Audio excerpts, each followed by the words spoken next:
জুলাই বাংলাদেশকে মুক্ত করেছে।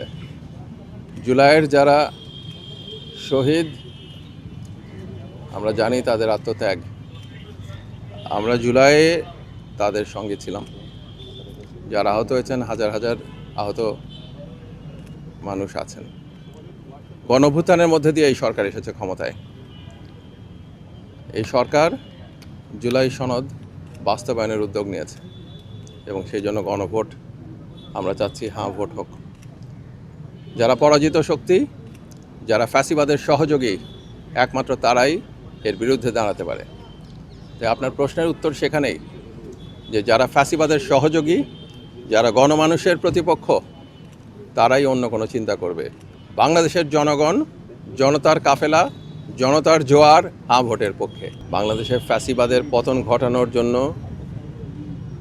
যারা জীবন দিয়েছেন, তাদের এই চেতনাকে সামনে রেখে যে জুলাই সনদ তৈরি হয়েছে, সেই সনদের পক্ষে গণভোট বিশাল ব্যাপার। একটা জাতির জীবনে 100 বছরে এরকম সুযোগ আছে। একই সঙ্গে একটা সাধারণ নির্বাচন হতে যাচ্ছে।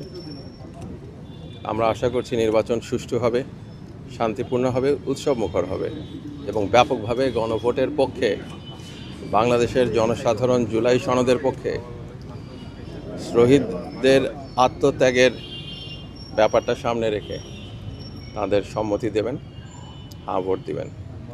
তো এই ব্যাপারগুলোই কথা বলার জন্য, একটা যোগাযোগ বিভিন্ন পর্যায়ে সাধারণ মানুষের সঙ্গে করার জন্য, মন্ত্রণালয়ের কিছু কাজও আছে সেটা দেখার জন্য এই কাজগুলো সামনে নিয়ে এসেছি আমরা।